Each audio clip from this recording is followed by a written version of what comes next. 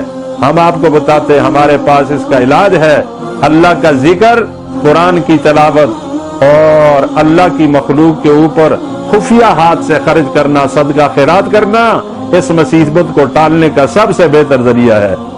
اور کچھ وظائف وغیرہ جو بتائے جا رہے ہیں ہمارے بزرگوں نے، وہ ہم نے بھی لکھے ہیں اور حضرات نے بھی لکھے ہیں، انشاءاللہ العزیز کوئی پریشانی والی بات نہیں ہے، جس نے جانا ہے تو جانا ہے، احتیاطی تدابیر کے ساتھ۔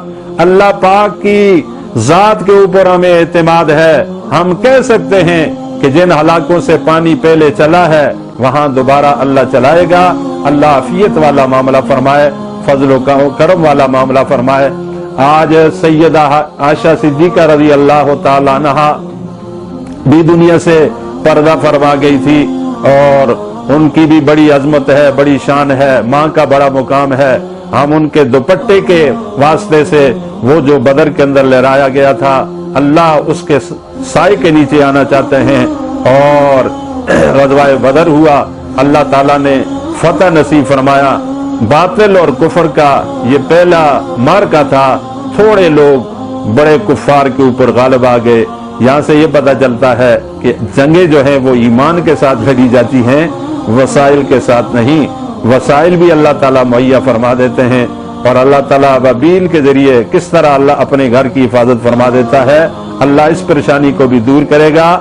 آپ مایوس نہ ہوں، آپ پریشان نہ ہوں، احتیاطی تدابیر کے ساتھ اللہ کی طرف رجوع کریں، اللہ پاک مدد فرمائے گا۔ وآخر دعواہم ان الحمد للہ رب العالمین، وصلی اللہ تعالی علی سید الانبیاء والمرسلین وعلی آلہ اصحابہ اجمعین برحمتک یا ارحم الراحمین۔